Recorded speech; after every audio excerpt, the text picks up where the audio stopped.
तुम्हाला एक नवीन रेसिपी शिकवत आहे, म्हणजे बनवून दाखवत आहे।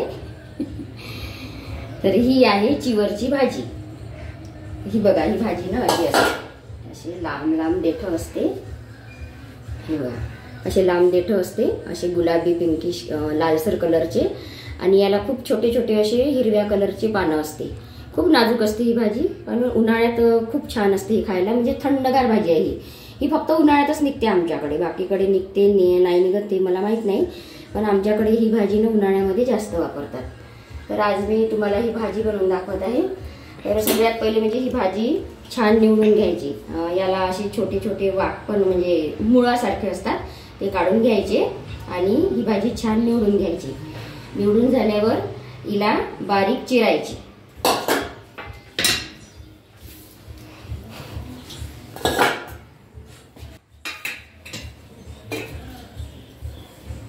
तर बघा, हे अशी आहे ना, अशी थोडी खूप बारीक नाही आणि खूप मोठी पण नाही, अशी चिरून घ्यायची।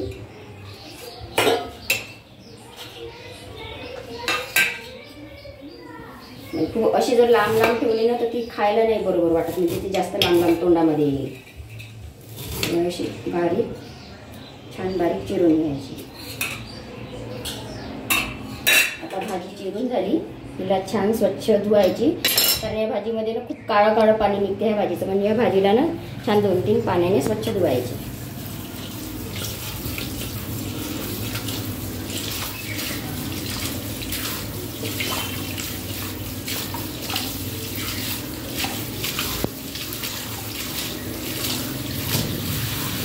बघा किती काळं काळं पाणी आलं।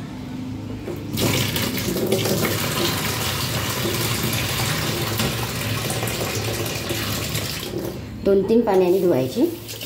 आता मी या भाजीला फिल्टरच्या पाण्याने धुत आहे तिसऱ्यांदा, 2दा नळाच्या पाण्याने धुतली, आता फिल्टरच्या पाण्याने धुते।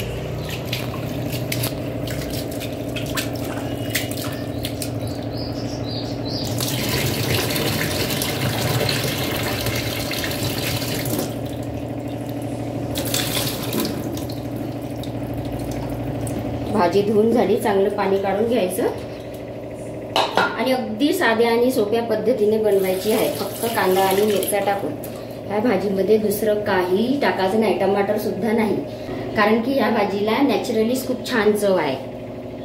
आणि हिच्यामध्ये जर आपण दुसरं काही ऍड केलं, समजा शेंगदाण्याचा कूट किंवा टमाटर, तर ते म्हणजे चवीला चांगली नाही वाटत ही भाजी। भाजी धुवून झालेली आहे, आता मी कांदा आणि मिरची टाकून घेते।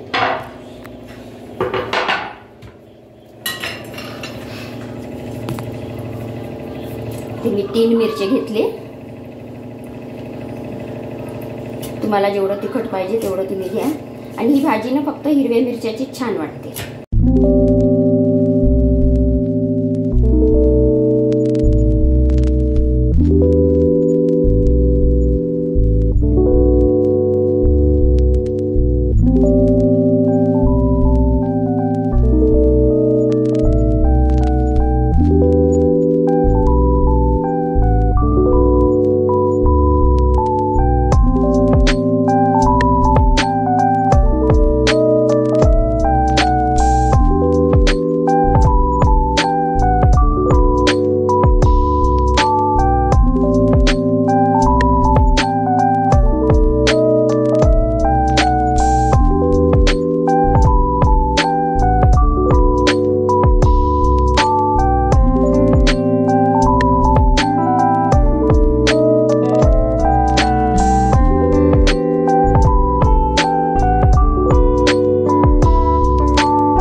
इथे मी फक्त कांदा आणि हिरवी मिरचीच घेतलेली आहे।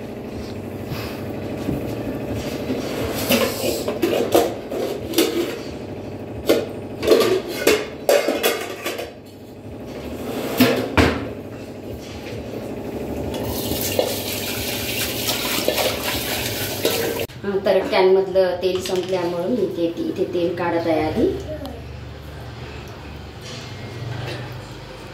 थोडंच बाजूला काढून ठेवते मी तेल।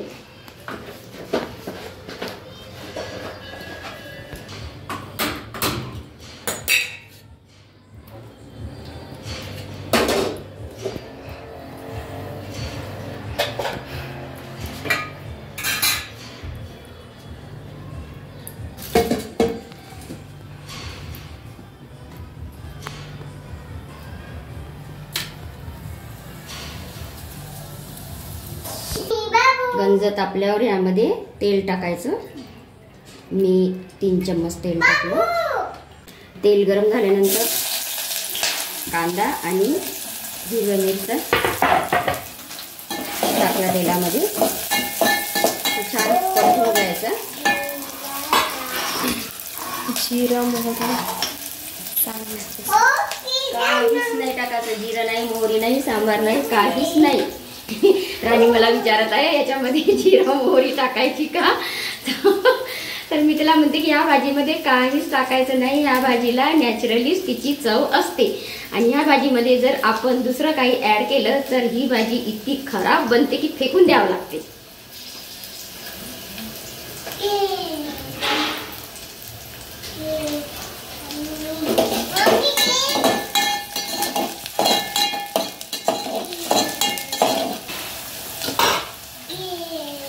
कांदा आणि मिरचा छान परतून घेतला. आता याच्यामध्ये ही भाजी टाकायची. याच्यामध्ये दुसरं काही पुन्हा सांगते की ह्या भाजीमध्ये दुसरं काहीही ॲड करायचं नाही. नाहीतर ह्या भाजीला परत फेकून द्यावं लागते. कारण ही भाजी चांगली नाही वाटत दुसरं काही ॲड करून घ्यायचं.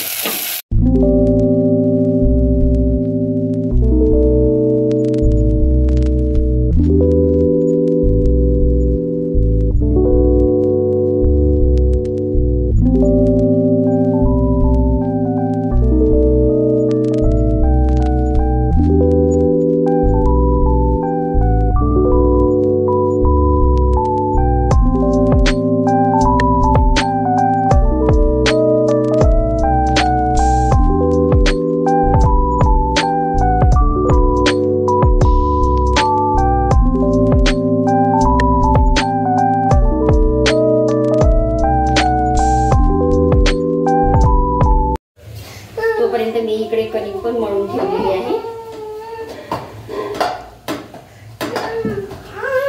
भाजी शिजेपर्यंत माझ्या पोळ्या पण होतात. दादू बाजूला सरक. तर इथे मी आता पोळ्या पण बनवत आहे. भाजी शिजेपर्यंत माझ्या पोळ्या होऊन जातात. बाकीचे पण खूप कामं असतात.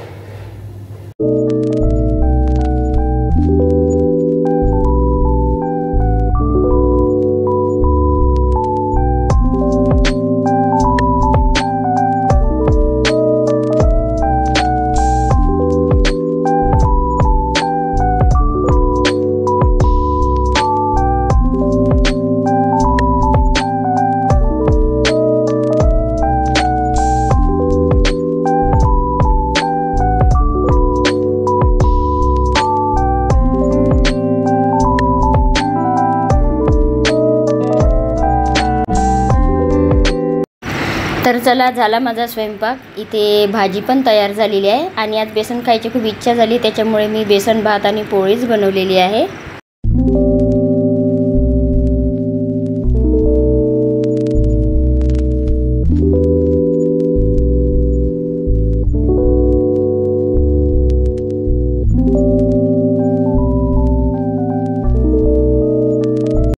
तर चला, माझी छान तयारी झालेली आहे आणि मी चालली आता हळदीच्या प्रोग्रामला.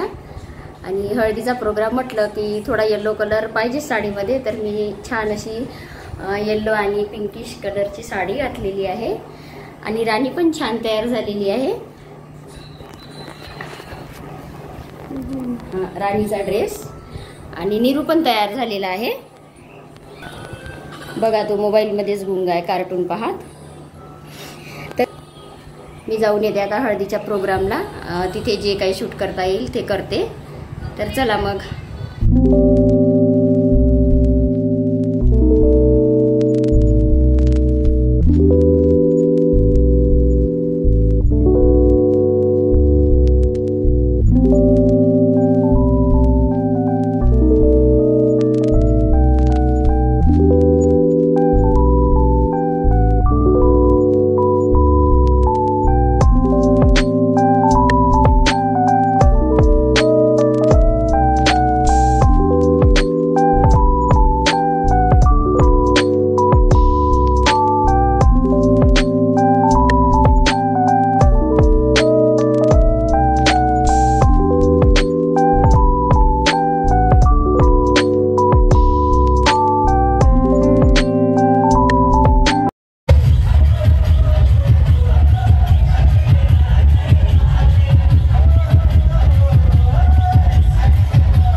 चावी उलटी झाली ना, सरळ करणं.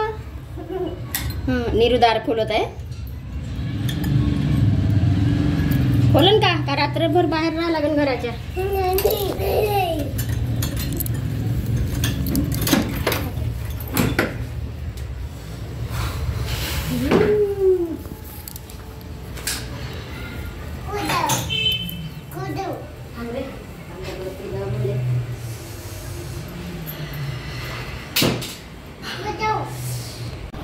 तर चला आलो आम्ही घरी आता हळदीच्या प्रोग्रामवरून. बापरे खूप दम आला, पायी गेलो ना, त्याच्यामुळे खूप दम आला. लांब आहे आपल्या घरापासून थोडं. तर चला आता साडी वगैरे चेंज करते